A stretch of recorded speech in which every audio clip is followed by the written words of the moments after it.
Hi and welcome to this online demonstration of how to install James Hardie Stria Cladding. Designing and building to get that classic look is all about getting the process and the details right, so let's get this done. To start off, you'll need your choice of Stria Cladding in standard, wide or splayed profile.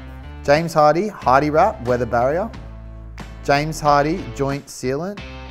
For a timber frame concealed, you'll need a 2.8 by 40mm Class 3 fibre cement nail. Timber framing face fixing, you'll need a 2.8mm by 50mm Class 3 fibre cement nail. For steel frames, use minimum 40mm screws. Use 40mm Hardie drive or quick drive screws. And bond breaking tape for use behind sealant at joints. So the tools you'll need, a spirit level, drill, Hardie blade saw blade or comparable fibre cement blade. Vacuum extraction with filter appropriate for capturing fine respirable dust, story rod and your PPE.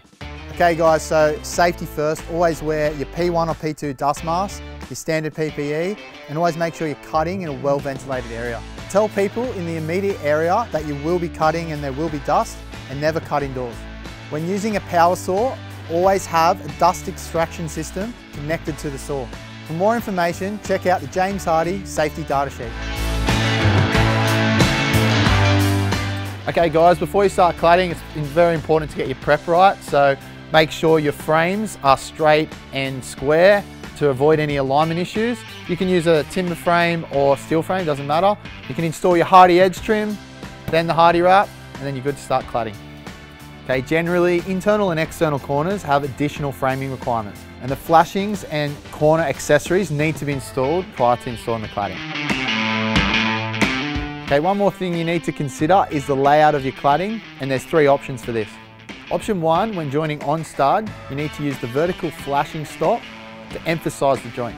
Option two is a traditional butt joint on stud with the silicone in the joint and the bond breaker tape behind. Option three is joining off stud with the polyurethane joint sealant through the butt joint, and there's no flashings required. Okay guys, when doing your butt joints, make sure you stagger your joints by 2 or more stud lines so you get good looks and integrity. Now the prep work is done, I'm going to break down the installation process into 5 easy steps. Okay, step 1, mark 20 to 50mm past the slab edge for your first board. This situation we've got here is a raised flashing detail, so it's a little bit different, but as long as you've got enough clearance for water and moisture to get out past your flashing at the base of your board, that's all you need. Step 2, install the first board, ensuring that the top of the board hits the datum line you've already pre-marked. So put a fixing in the underlap where you don't see it, and then check your wing classification to see if you need another fixing on the face.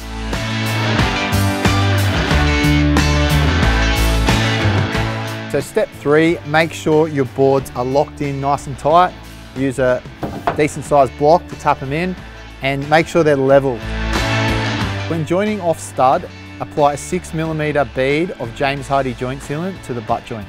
So step 4, fill your internal corners with the James Hardie joint sealant to fill up that 2mm gap. Step 5, repeat the process, just fix off all the remaining boards until you have a professional finish. Okay, so now that you've installed your Stria cladding, it can be left exposed for up to 90 days before painting. Thanks for watching this online demonstration of how to install the James Hardie Stria cladding. For more information, check out the Stria Technical Manual.